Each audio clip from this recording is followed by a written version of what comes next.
Notre dossier ce soir nous plonge au cœur de la société Orpimento, une jeune entreprise installée à Bar et spécialisée dans la restauration d'œuvres d'art, un métier de l'ombre qui permet aux œuvres de traverser les siècles. Stéphane Gaudry, Bernard Stemmer. De toutes petites touches de pinceau. D'abord une teinte claire, puis de plus en plus foncée, jusqu'à atteindre le ton exact et avoir comblé les plaies laissées par les ans sur ce tableau de la fin du XVIIIe siècle, sans laisser de traces de sa propre intervention. Retrouver ton origine et faut pas non plus t'éporter sur des peintures d'origine non plus. Donc c'est vraiment un travail assez minutieux et aussi beaucoup de patience. Dans l'atelier d'Orpimento à Bar, où les toiles anciennes côtoient les ornementations de grilles dorées à la feuille, on soigne les œuvres d'art victimes du temps qui passe. Un travail qui ne concerne pas que la partie visible de l'œuvre.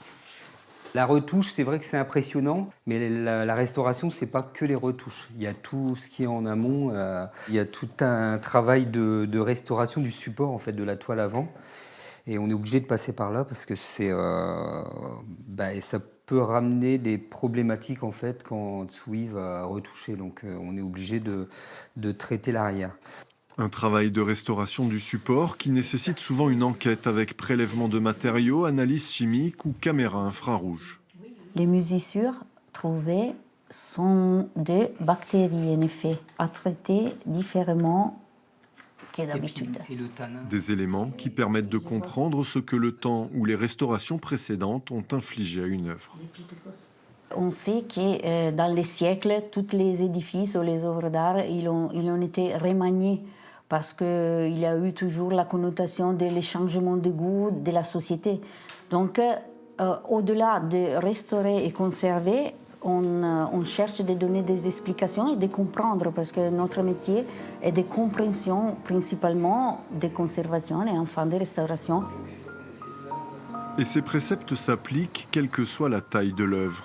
Dans l'église de Rouffach, Orpimento a achevé la restauration de la voûte du chœur et s'attaque à présent aux motifs qui ornent les parois. Première étape, repérer les zones où l'enduit se détache du mur et le recoller en injectant des colles spéciales dans les creux. Puis appliquer un solidifiant de surface qui va protéger la peinture des interventions à suivre. J'applique un produit qui va nous servir à consolider la couche picturale qu'on a. Donc c'est une étape de conservation. Et j'utilise ces mouchoirs pour éviter d'intervenir directement avec le pinceau sur le support. Le pinceau viendrait prendre les pigments et viendrait mélanger avec l'eau, ça serait trop compliqué. Donc ça nous permet de protéger en fait cette couche qui existe et de la garder en fait. Il faudra ensuite repeindre les motifs qui ont disparu au fil des ans. Pour assurer une parfaite répétition, Maxime décalque les figures qu'il devra reproduire à l'identique. Là encore, pas question de laisser sa patte à la suite des artistes et artisans qui ont œuvré quelques siècles plus tôt. C'est deux métiers différents. La décoration, c'est faire du décor. La restauration, c'est de préserver le décor. On ne peut pas inventer un décor ou restituer du faux, on va dire. C'est pas possible. On ne peut pas interpréter, c'est pas possible.